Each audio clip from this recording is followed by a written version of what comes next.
Welcome back, Star Wars fans, to Coruscant Radio Underground. I'm Andrew. I'm here with Marisha. How's it going?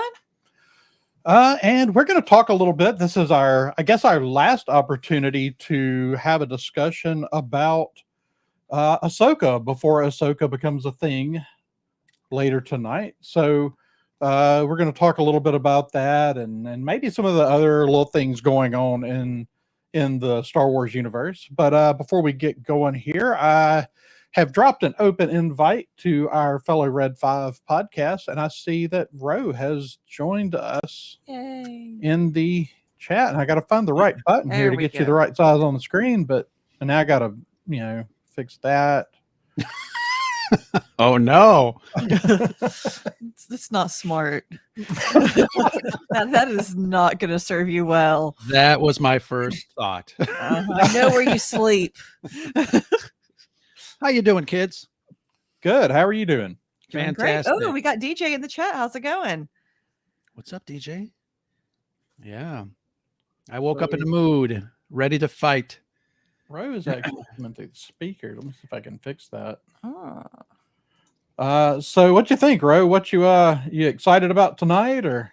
Yeah, I'm you know me. I'm always excited about new Star Wars until it happens, and then I'm not anymore. But here's the thing. I think we all know what Rebels is like. We all know Dave Filoni has a certain knack for telling a really good story for the most part, and I think we're going to be pleasantly surprised. Not really surprised because, like I said, we know his pedigree. So I'm going to be happy with the series as a whole. I think the first 2 episodes obviously drops tonight, and I'm excited. I want to see. I'm always up for seeing Star Wars, but yeah, I think it's going to be good.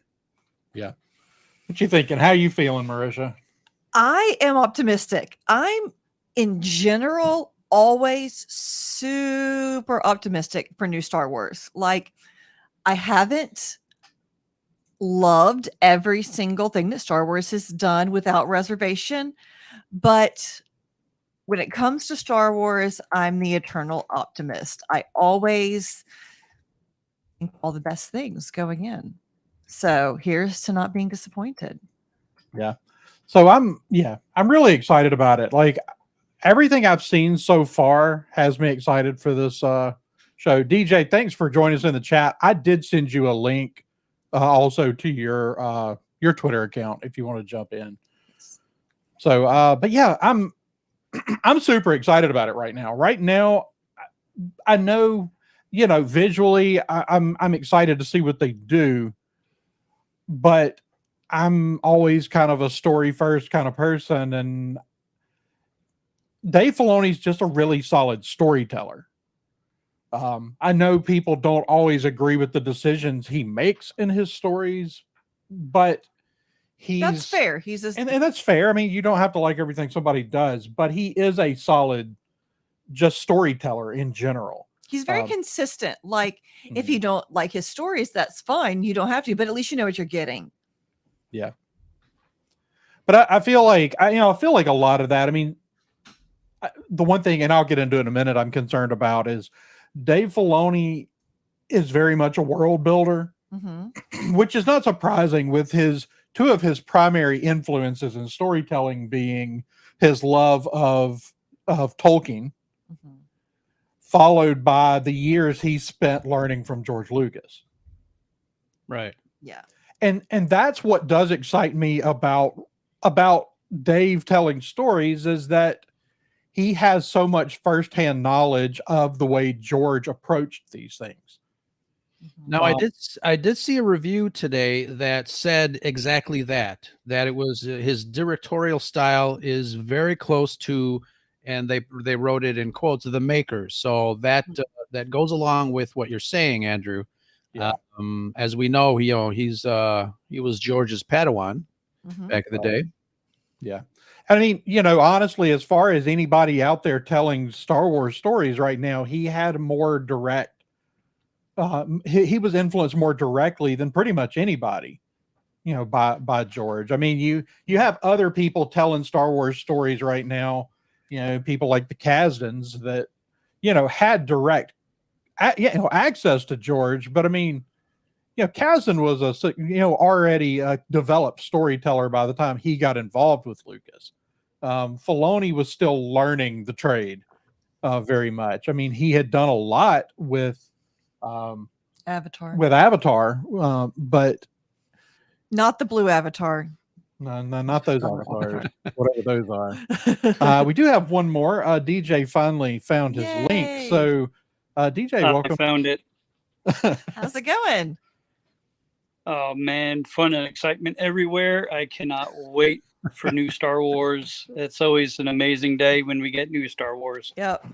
It's actually a pretty good week for me. So I've been really excited about the new adaptation of did anybody watch Last Kingdom? Yes. Yes. So they're adapting another one of Bernard Cornwell's series, book series about King Arthur that I really enjoyed. So the TV, so that's just come out, and we've got Star Wars coming out, and Wheel of Time starts the beginning of next month. So it's all the things I've been waiting for are sort of all coming out at the same time. So I've got something to watch for the first like time. Christmas. It is. I mean, Only Murders in the Building is back. So there's actually, for the first time in a minute, some things to watch, which I'm going to enjoy because everyone's striking and there's not going to be anything else for a minute. We're going to run out of stuff. Great time to catch up. Great time to catch up. Yes, for sure. So what about you, DJ? Heading in just a few hours really away from the release. How are you feeling about it? Optimistic, but kind of hesitant as well. I've tried to avoid any sort of reviews or anything other than just watching the trailers, which I've really enjoyed. But with what we've gotten here recently, I still want to be a little hesitant on what we get. Just try to enjoy it as much as possible. I'm sure the first run through, I'll just sit there in awe.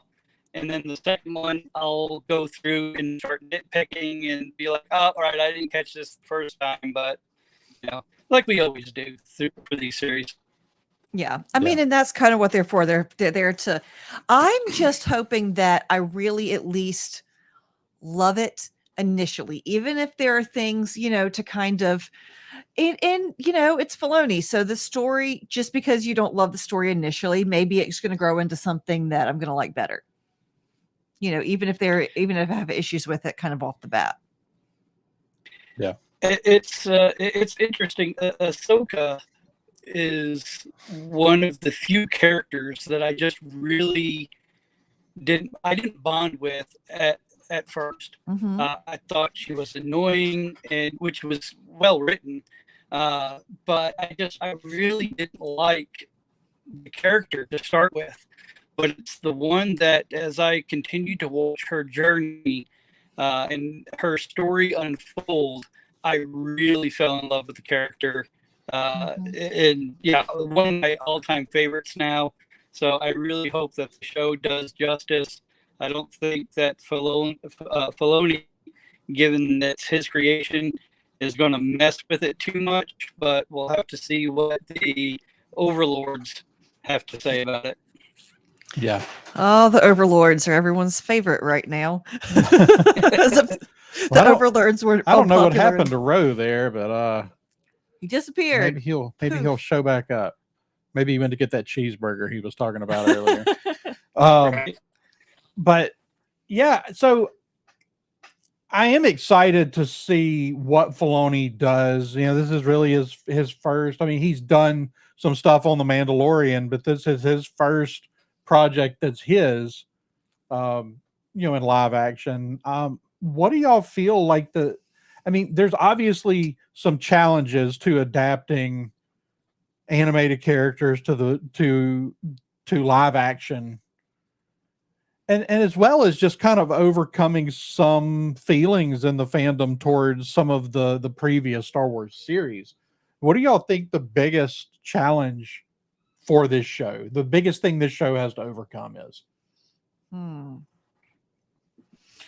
I mean, I think the biggest thing it has to overcome is just some of the the way that people felt about Boba Fett, the way that people felt about Obi-Wan. I think that there's a little bit of trepidation that people feel about Star Wars TV right now, that for a long time it was kind of like the MCU, it was the golden goose. It was the thing that everybody loved and could do no wrong. And they've made some less than wonderful creative decisions in some of these stories. Not that there weren't great things about them, but they weren't they weren't perfect. Right. They were notably imperfect, and coming off of some notable imperfections on television, on the big screen. And then people were like, well, Star Wars TV, that's the thing. That's our safe place. And then they really kind of made some mistakes in their storytelling. And so I think that that's really the main thing Ahsoka has to overcome, is a fan base that's a little bit jaded sometimes. Yeah. Sometimes the thing justifiably. Is, the standard for Star Wars for most people is very, very high. Yes. It's the same. Marvel's struggling with the same thing right now. The standard, even though they had hiccups occasionally in the first 3 phases of Marvel, by and large, the standards were extremely high. But of course, that's what led to the longevity of the MCU and why Star Wars is still such a massive player, is that the standards have been high. And as long as the studio at least reaches for those standards, then I think they will continue to be successful. I think that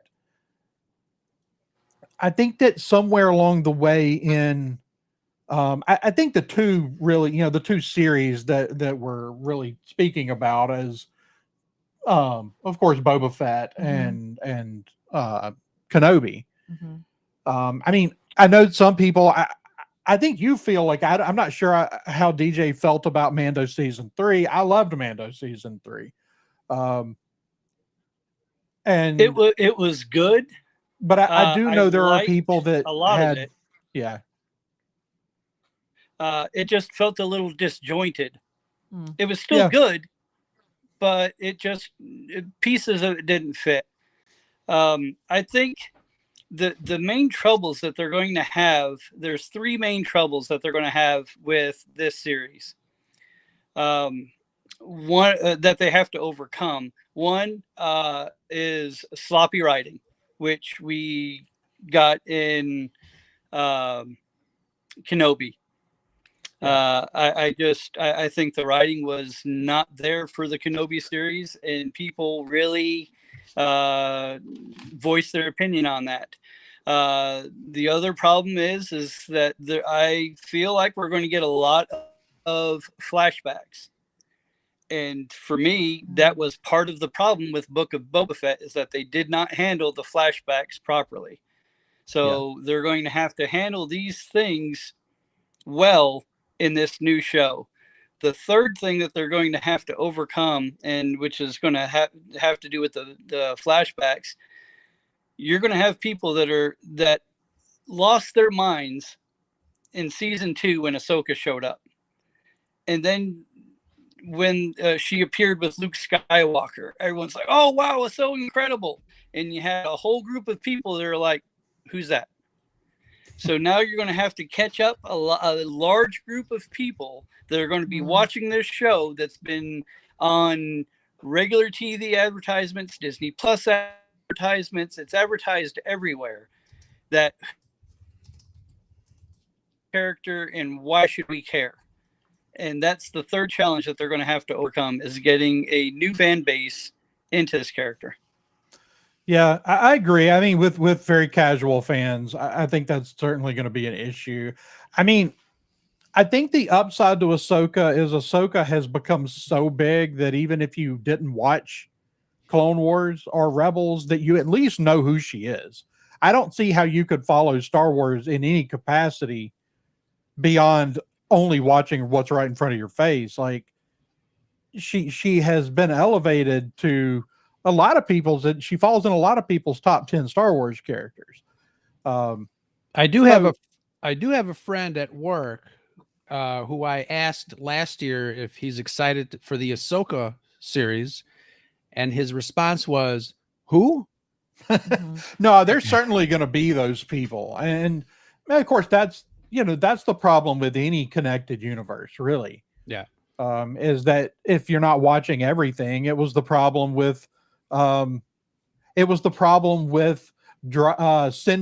Grogu away with Luke and then him just magically reappearing at the start of season 3.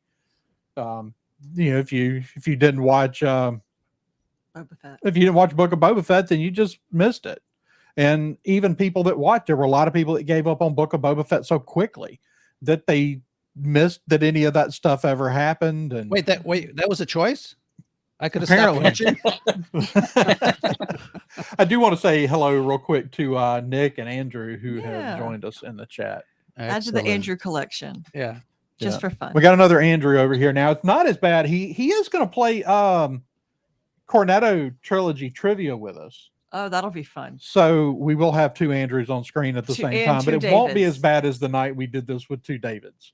Will we have 2 Davids for Cornetto trilogy? No. Okay, well that's something. What about you, Ro? We were talking about the hurdles that this show really needs to overcome. Is there anything else other than what DJ mentioned? Yeah, I caught the tail end of the stuff that EJ was mentioning, and I got into a little discussion this morning on both the podcast account and my personal account. But apparently, if we want Star Wars to be good, we are entitled and elitists, according to this other person. If we want it to be good, if we want it to be good, we are entitled fans. It's like, how dare us want Star Wars to be good? I guess I'm an entitled fan. Other than just like accepting it as is, I think is the hey, Star Yeah, Wars, I mean, you have to like it. Sure, fine. Slap a Star Wars sticker on it, and it's fantastic no matter what. But that's just not the way I work in particular. But well, no, I mean that we've done I did a 5-minute piece on that, comparing it to Christian entertainment. Right. I remember where that. Christian entertainment has notoriously been poor quality, and we're just expected, if you're a Christian, you're just expected to consume it because of because of the topic. And it's like, no, like we can still make a determination on if something's good or bad. Sure. And that was my whole argument. I mean, that's been my argument from the get-go, from starting the podcast and being on social media. It's like, oh, okay. We do have opinions, but I think, what DJ, kind of mirroring what DJ was saying, catching the tail end, I think for me, and Andrew, you were saying you're a story guy first, and I would tend to agree, but because of my background, I also kind of nitpick the visual effects element of things. No, I 100% understand that. Once I get past the acceptance of, well, this kind of looks like green screen, but the story is awesome, I think I'll be okay. But I think, first and foremost, Star Wars is a franchise that relies a lot or fairly heavy on visuals, because it is in a galaxy far, far away. You're looking at the spectacle of things. And I know that there is a process that differs nowadays on the production aspect than it did back in the 70s when George was in charge of ILM and the special effects. I understand that. I get it.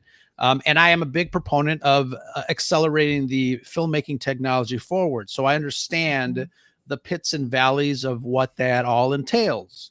So I think for me, that's going to be one thing. I'm going to be, I'm going to be a little nitpicky about that sort of stuff, but it's not going to dissuade me from enjoying the story, because again, I think Filoni has demonstrated time and time again that he's a good storyteller. And like you said, he's a world builder. He introduces things, early on in the story to kind of flesh out later on. And I think that is a really great way of creating excitement, creating interest for more stories. And I think, some of the Star Wars shows, in particular, Book of Boba Fett, they fail to do that.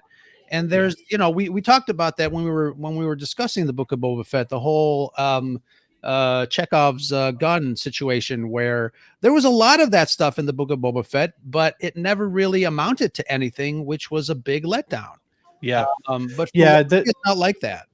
Yeah, Book of Boba Fett, and I really hope I don't think any other Star Wars shows at this point have really committed some of the sins that I felt like Book of Boba Fett did, and that I feel like a lot of people, like a lot of time passes in the course of that show, but they didn't necessarily give us anything to accurately express how much time had passed.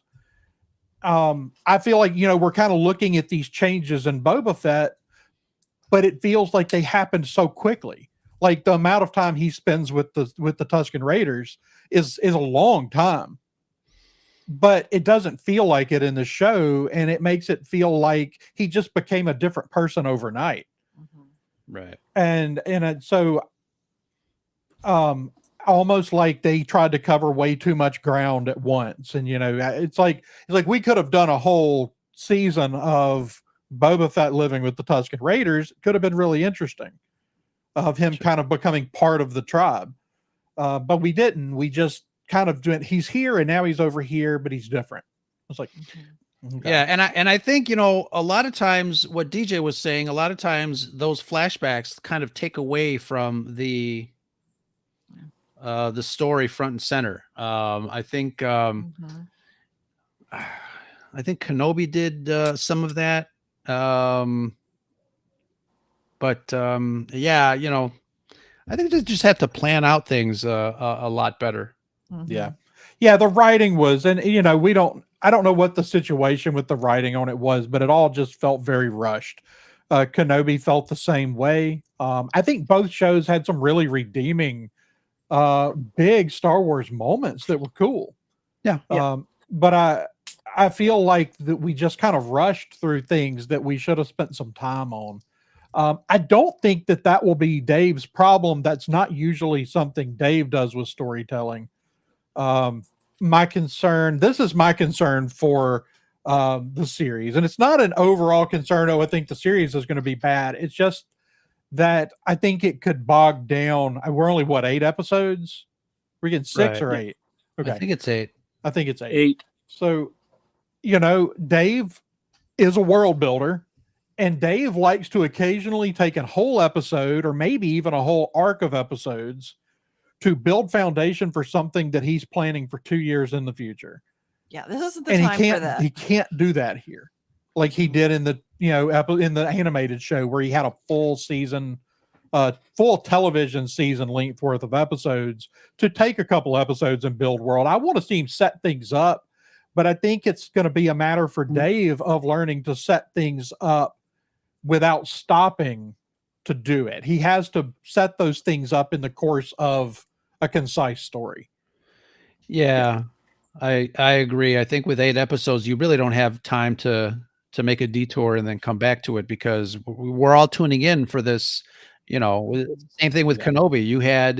You had people that are tuning into the Kenobi show because they want Kenobi and Anakin and the story and all that stuff. And then, you devote your time to Reva and all that stuff. And it's like I don't think people really they weren't really gung ho seeing. No, I think that show, I think Reva could have been a good character, but I think they would have been better off just having the Inquisitors that we know from Rebels and build them up a little more too, because I think right. Some, further develop some of those characters, but kind of just let them be the bad guy. We don't need to know everything about them.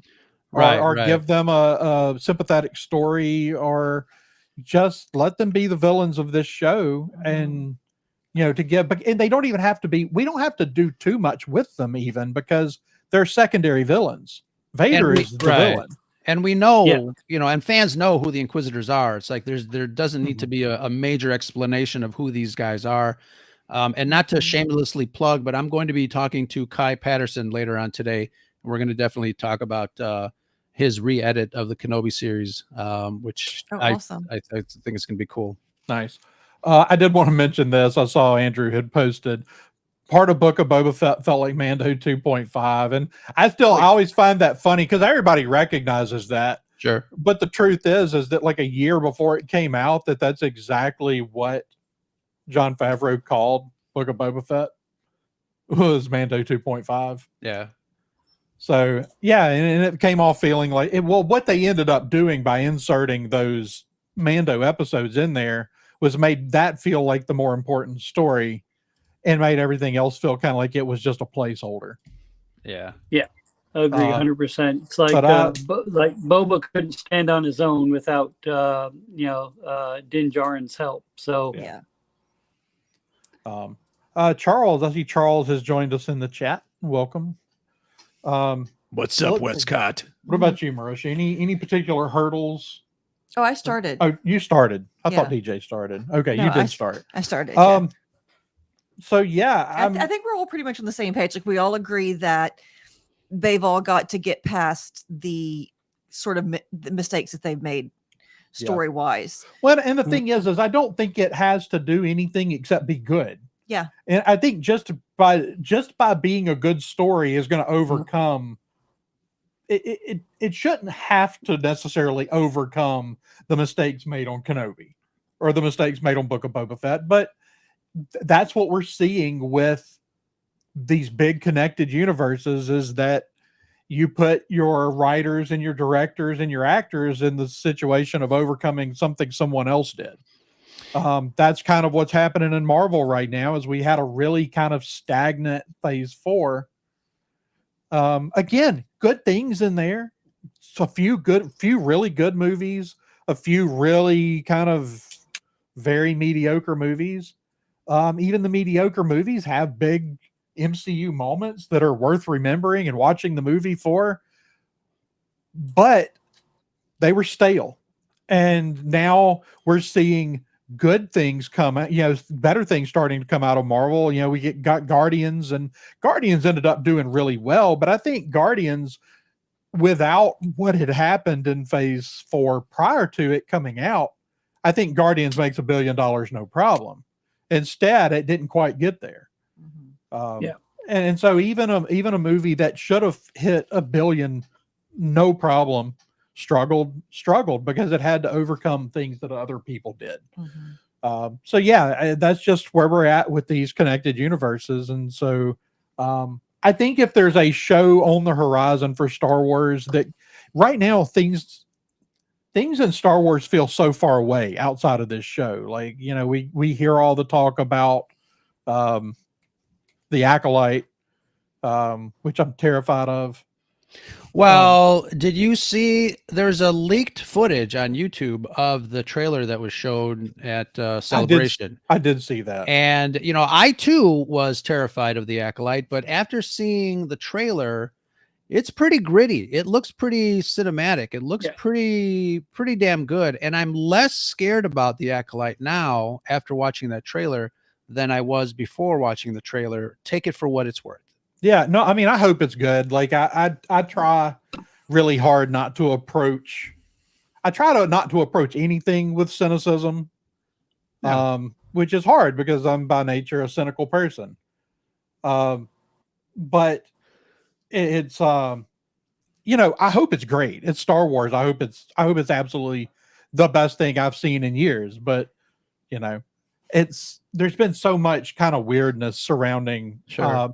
And again, it's the same thing that happened to Rings of Power, where you have people that are on the show that just don't know when to stop talking.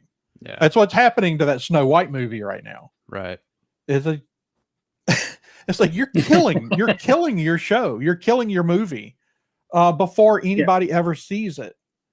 And you can think it's so much better than the source material, but don't say it because people love the source material. Sure. Right. Yeah. I mean generations. Yeah, of course. Yeah.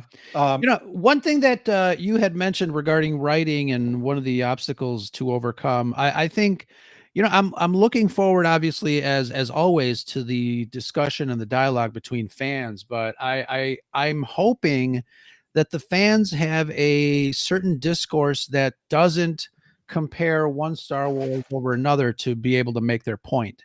And, sometimes I fall in that trap too. Well, Andor is better because this. But I think hopefully we'll be able to discuss Ahsoka in a way that we discuss it on its own merits.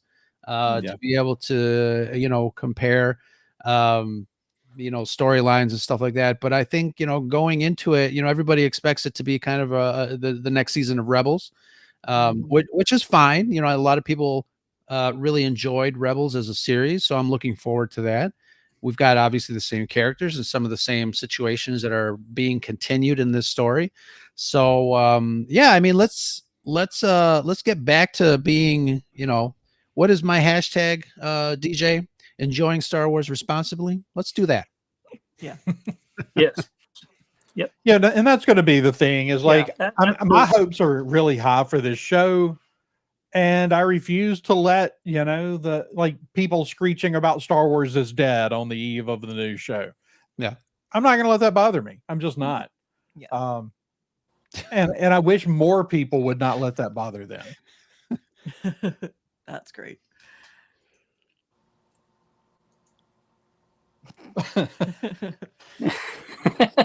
I was teasing Pat and Charles that every time they have a show, obviously they mentioned Rob from Jedi Temple Archives, but Rob his favorite word must be discordant, because he says that like in every episode, somewhere in there something is discordant.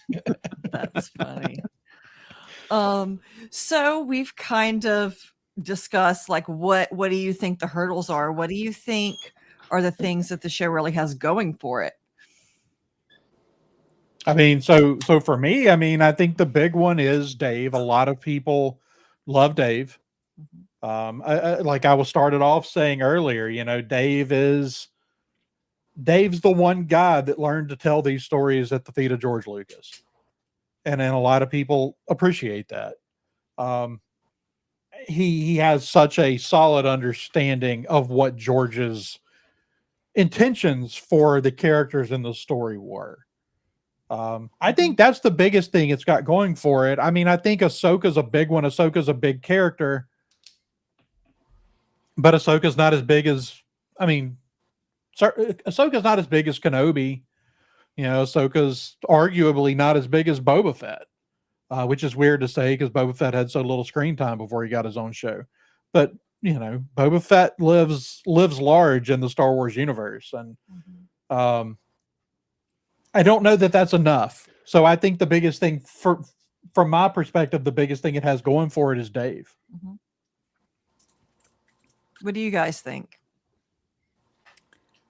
Let's go clockwise. DJ, you're next. Yeah, I would agree. Dave is a big driving force. He's not going to have someone else like Favreau, like the Dave's work that he's done on The Mandalorian. He also had to get checked through Favreau. Dave is the one-stop shop when it comes to this. It's his character. It's his baby. And I think that is a huge strength. Two, it's you're bringing forth characters that a lot of people already know and love, that they saw in Rebels. So it's just a continuation of their story. So I think that's a strength as well. They're not reinventing the wheel here. We're not getting a whole lot of new characters other than just a couple from what I've seen that people really don't know much about. So I think that's a strength as well. It's just they're building off something that they've already done. That's a good point. So Nick added a comment here that I do think is a big one that we kind of didn't talk about in the hurdles to be overcome is they name dropped Heir to the Empire. That for older fans that have read what is now the Legends novels, that's a big hill to climb. Right. Yeah. And I don't know. I'm scared that was a mistake in attaching that much reference, in attaching that reference to it, because it gives. And who knows, they may wind up doing a spin of that story that's absolutely amazing. We don't know who could show up in the course of this story. But I do think that one's worth adding. But talking about Dave, I think, and with Favreau, I don't know whose decision it was to bring Dave on to the Mandalorian, but that might be the single best decision that's been made at Lucasfilm since the Disney acquisition. Yeah, I think that's definitely true. I think between them, Favreau and Filoni, I think between that team, that's probably where most of the planning has been happening in Star Wars land up there in Lucasfilm. I think between the two, they probably have a deeper and more relative understanding as to where they want this era of Star Wars to go. Obviously, they announced the Filoniverse movie, so I think we're kind of on the precipice of starting all those stories to come into fruition when it comes to the movies. But I did want to add, I was going to say, two words that are something that are going for the series to rise into popular, to being popular. I mean, Dave Filoni for sure, but I think the cast, Rosario Dawson is going to be fantastic. I think some of the new characters, like what's his name? I forgot the first name. Stevenson. Yeah, Ray Stevenson. Yeah, unfortunately he passed away. I hope he got to see some of the material that he was in, but I think he's one of those actors that brings a certain weight to a role. For sure. And I think for me, I love seeing like really good actors in Star Wars because it kind of elevates the stories. It elevates the medium. It elevates space fantasy for the most part. I'm really, as you can see behind me, I mean, I'm a big fan of the bad guys, so I'm really looking forward to his character and what's her name, Shin. Yeah. What do y'all think about those characters? What role do you think those characters? Because we're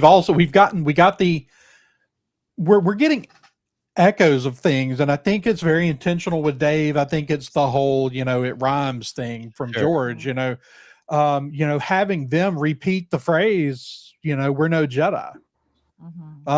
Dave didn't do that for no reason. Right.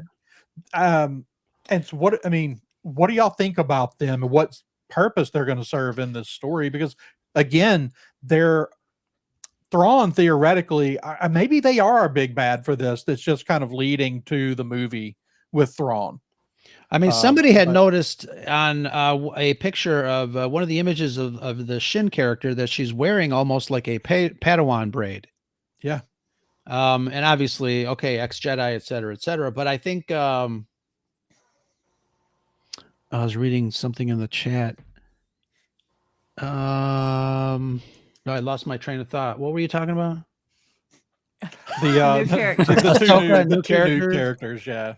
Yeah. No, I lost it. So Charles wants to know if it's been confirmed that this is the only season. It has not been confirmed, but I think that this is going to pretty much serve as a direct lead-in for a lot of these characters to Dave's movie.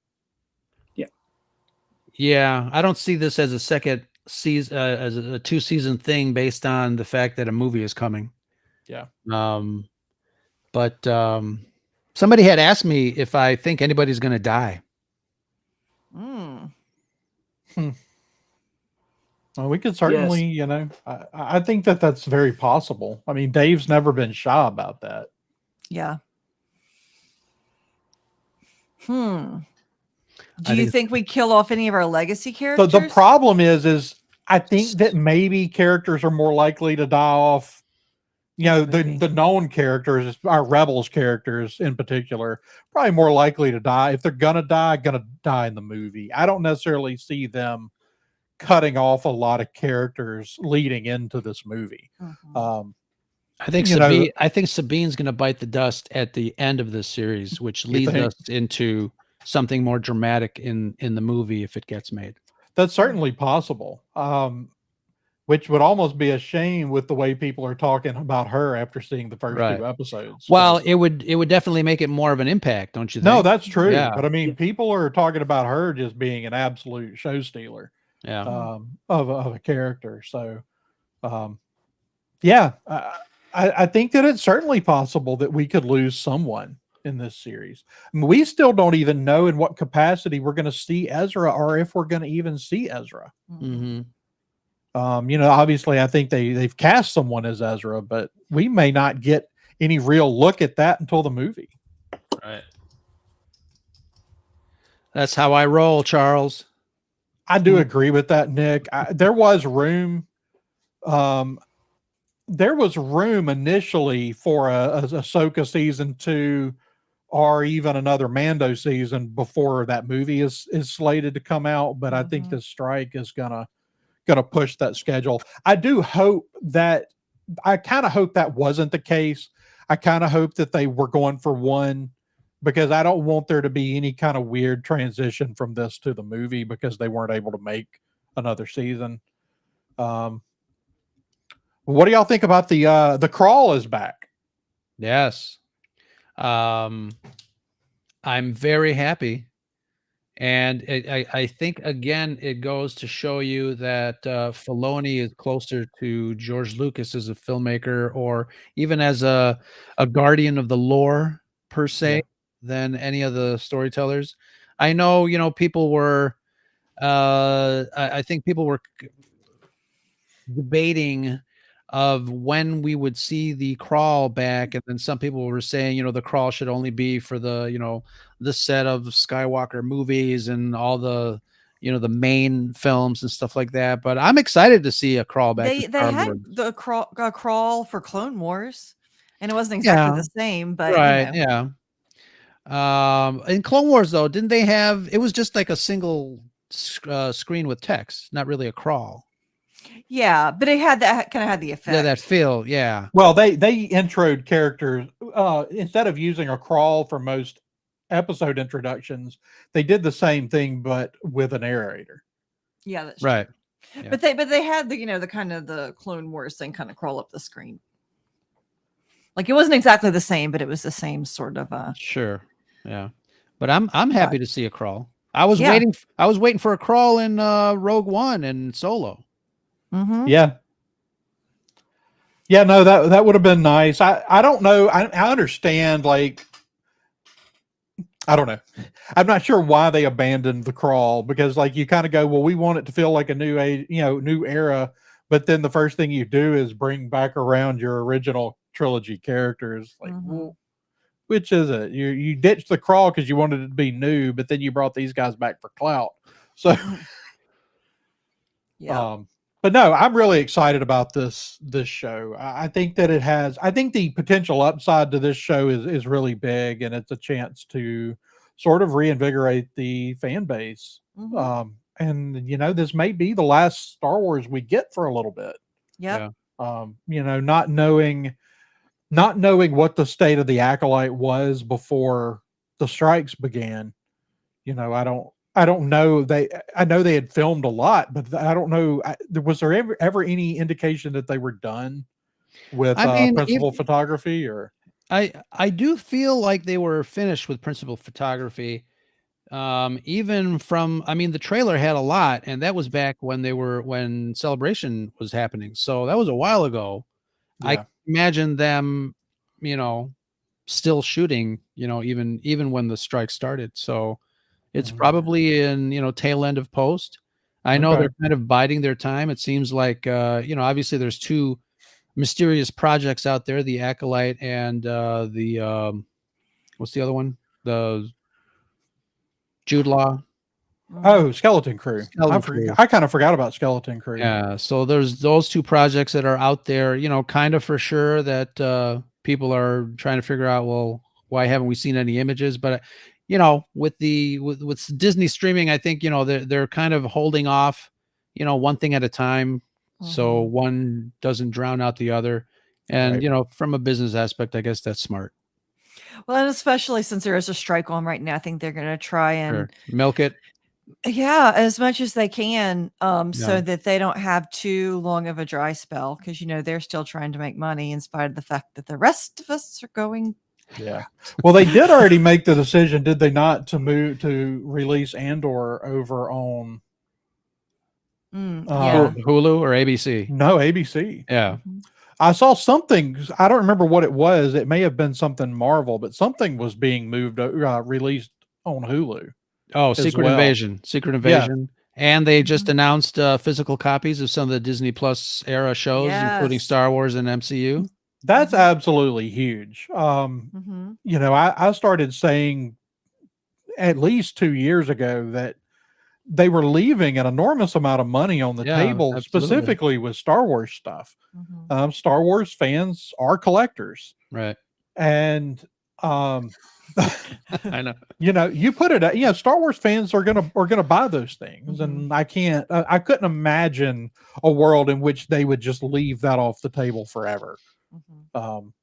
So I'm excited to see that because I want to go pick up. I will definitely be pre-ordering Mando season 1 and 2 on 4K, and can't wait to watch it that way. Sure. So Yeah.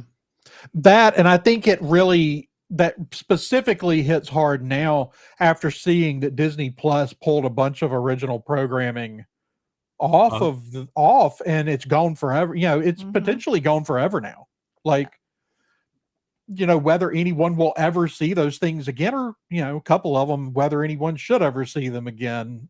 But uh yeah. it's I'm glad to see that they've made the decision, and you don't have to put them out right away. But I think the argument I made was that after about a year, a show is not still impacting your subscriptions. Right. Mhm. At that point, I don't see any reason not to go um to the physical media. Mhm. Is One, this because we want to preserve it. We right? want it. If you ever take it off the service, like, we want to have it. You said 2 years ago that you were kind of voicing your opinion on having physical media out there for these shows. Do you feel like this is maybe Disney's first step in actually, I don't know, listening to fans or paying attention to what fans want as far as these properties go? I suspect that they always had in their head that at some point they would begin releasing some of this stuff to physical media. But I think the timing is obviously, with studios are hurting right now. They were just starting to recover from the virus and from Mhm. the shutdowns and everything. And this strike is starting to hurt them. Yeah. Mhm. It's been going on for writers have been on strike for, gosh, what, 3 months. almost 3 months now. Yeah. Mhm. So I mean, it's got to be starting to hurt a little bit. Mhm. And so I think that this is pretty much every studio out there has had shortfalls over the last year Before this. before the Sure. strikes. And so I think they probably always intended to do this, but I think Mhm. taking advantage of it now is because of the drop in income. But I think it's a smart move. I mean, I don't know. Let's backtrack a little bit because of anything new that's streaming, and I'm not talking about like old movies like Rambo or Terminator, stuff that's already been on physical media. Is there anything new from some of these streamers that has been released on physical media? I don't think there is. So Netflix releases a fair amount of their stuff on physical media. I think you can get Stranger Things on physical media. Cobra Kai, didn't they release Cobra Cobra Kai's Kai? on physical media. But that started on YouTube though, right? I think that started on Cobra YouTube. Kai? Yeah, it Yeah, was on Yeah. YouTube season, Red yeah. originally. Yeah. But they've released that whole series on physical media, and only the first season was on YouTube. They don't release But it's all not a their stuff, but it's not a regular practice though. It's like it's once not. it's No, it's So not. that's pretty huge, like you were saying. Yeah, no, it's absolutely huge, and I think others will probably follow suit. There was the movie The Atom Project. It was a Ryan Reynolds sci-fi Yeah. film. I remember that. There's been rumors that it's going to get a release sometime later this year. Okay. And I know that's one I will snap up real quick. I thought that was a fantastic sci-fi film. Yeah. I had a lightsaber in it and everything. It did.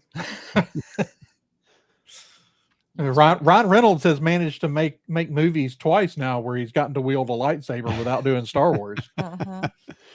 Yeah, that was a fun movie. I remember watching it with my son. Yeah. Yeah. It's a really good. It's just a really good family movie. Sure. And we don't get enough of those. So Right. Nick says that Paramount released Picard. I did see that. So it's not normal practice, but some of them do release stuff. Yes, Yeah. we got Stranger Things. We got so it seems like the sort of thing that shows it have a particular Fan base. Yes, this is a really specific fan base. Sure. Yeah. That were created for if you're going to do it, you need them to sell. So I mean, but if you've got a particularly rabid fan base out there, do it. Go for it. But that shows you too that Disney, prior to them announcing that they were going to make these releases, that they were just kind of like, no, we're not going to do it. But now it's like, okay, we need the money, so maybe we should. Yeah. I think they're going to do it. Substantial. I think they're going to do it, and I think they're going to sell an absolute ton of those Mando DVDs, and then that's going to sort of change.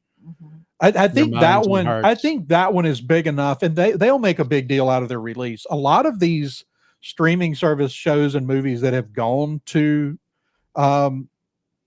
physical media have not really gotten any like big announcements. They just kind of show up one day on the shelf at Walmart. Yeah, I think that Lucasfilm has already started off with, they're going to kind of make a thing out of this release. And I think that this has the potential to sell enough copies of the physical media to change the way the industry views doing that. Sure. Yeah, I think that's accurate. And I hope that maybe it'll become maybe a little more standard for things to come out on physical media. Yeah. I mean, there is a reason.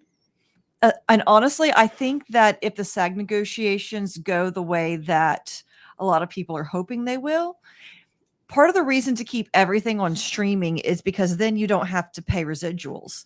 Well, if they're going to have to start paying residuals anyway, there's not going to be any reason not to release things on digital. That's very true as well.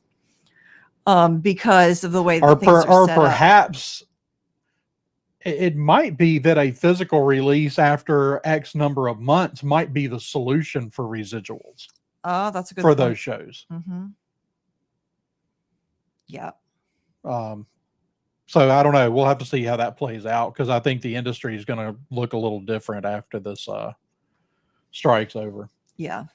All right. Well, any more thoughts, predictions on Ahsoka before we wrap up? I hope it's good. I hope so too. I'm optimistic. It's going to be great. I'm speaking it. I haven't heard anything from people whose opinions I trust that have already seen the first 2 episodes. I'm really excited about the 2 episodes tonight. Sure. Yeah. The people that whose opinions, like I said, that I trust, really, really loved it. And not only loved it, for me, it doesn't matter, but for those who haven't seen Rebels, I saw people that were reviewing it that didn't watch Rebels. And they were reviewing with someone who had, and so of course the person that had was asking, and they were saying, I didn't feel lost at all. Like there was enough stuff I've heard to piece it together. And so I think this has the potential to be the biggest thing we've had in Star Wars in a while. So I'm excited for it. Yeah. Yeah. I'm excited. Crossing my fingers. All right. If nothing else, the kids are going to enjoy it. Yeah. All right. So I think we're going to wrap up there. Before we go, Ro, tell everybody where they can find you and when you've got your review of the first 2 episodes coming up. Absolutely. Just shout out to your smart speaker and ask your smart speaker to play the latest Scarif Scuttlebutt podcast. We can be found wherever you find your other favorite podcast at Scarif Podcast. But we are going to be doing our live breakdown of the first 2 episodes this Saturday with DJ and Danny over at Comics and Cosmetics. So we'll Awesome. she actually might be dressed up as Ahsoka. We'll see a little Ooh. cosplay. Hey, So join sounds us so Saturdays at 7. We've got quite a lineup the following Saturdays as well. We're getting people to sign up and join us on Scarif Live to talk Ahsoka. But like I mentioned earlier, I'm going to be talking to Kai Patterson about the Kenobi recut in about 3 or 4 hours, and I Awesome. will drop that one too somewhere along the line there. Perfect. Yeah. Yeah, excited for that. Are you excited for Pat Zoka? Oh, so excited. It's definitely the next big thing. All right. Marisha, you got anything you want to share as we wrap up? Nope. Or no? Okay. You can find me here. And so if you ask your smart speaker to play our show, Coruscant Radio Underground, it will say Coruscant Radio Underground. Yes. I don't really know why it has so much trouble with Coruscant, but It does. I'll really have to try does. that. Yeah, the kids are like, "Hey Google, play Coruscant Radio Underground." It's so funny. Sounds Italian. Yeah. Yeah, But I want to say thank you to everybody that joined us in the chat here in the middle of a Absolutely. work day. So this is the way it worked out. But honestly, I think just as many of y'all showed up for this as do when we do this at night. So thank you. and I'm more functional. And in the to middle see of the day. seeing some a couple of new people in the chat today. So thank you for checking out the show. Absolutely. All right. So you can find our show at Coruscant Radio or crew_podcast, CRU_podcast on Twitter. Our YouTube channel here, of course, everything Coruscant Radio Underground and the Science Fictionary is here on the Science Fictionary podcast channel. We will be dropping our review of Ahsoka tomorrow night, Wednesday night. So we'll give you 24 hours, and then we're going to come back and talk about it. So we look forward to seeing everybody tomorrow night when we come back to discuss it. All right, guys. So as always, give us a follow on Twitter, hit that like button, and be sure to check out the Red 5 Network. You can find I don't even know how many podcasts. There's lots of them. Check out bio.link/Red5. There is a podcast at the Red 5 Network for everyone. So check it out. Until next time, guys, may the Force be with you. This podcast is a member of the Red 5 Network. For more Red 5 Network podcasts and content creators, visit bio.link/Red5.